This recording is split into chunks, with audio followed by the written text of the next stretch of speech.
క్రీస్తు కృపా సువార్త. యేసు మన కోసం చేసిన దాని గురించిన శుభవార్త. రోమీయులకు రాసిన పత్రిక 1:16-17. ఇది నమ్ము ప్రతివానికిని, మొదట యూదునికిని గ్రీసు దేశస్థునికి కూడా రక్షణ కలుగజేయుటకు అది దేవుని శక్తి అయి ఉన్నది. ఎందుకనగా నీతిమంతుడు విశ్వాసం మూలముగా జీవించునని వ్రాయబడిన ప్రకారము విశ్వాసము మూలముగా అంతకంతకు విశ్వాసము కలుగునట్లు దేవుని నీతి దాని యందు బయలుపరచబడుచున్నది. క్రీస్తు కృప మాత్రమే నిజమైన సువార్త.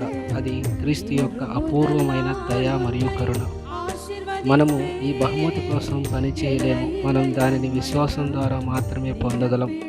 మనకు దేవునితో సరియైన స్థితి ఉంది మరియు అనర్హమైన దేవుని అనుగ్రహాన్ని లేదా కృపను పొందేందుకు మనం పిలువబడ్డాము. అందువల్ల మనం ప్రతిరోజు ఈ కృపకు అనుకూలంగా నడవాలని ఆశించున్నాం. వీటి కృప ద్వారా యేసు రక్తం మన గత, వర్తమాన మరియు భవిష్యత్ పాపాలకు మూల్యాన్ని చెల్లించింది మరియు ఇది అత్యంత శుభకరమైన శుభవార్త. ఆయన మన పాపాల కోసం తన జీవితాన్ని త్యాగం చేయడమే కాదు, ఈ జీవితానికి కావలసినవన్నీ మనకు అందుబాటులో ఉంచాడు. ఆయన మన కోసం అన్నీ చేశాడు.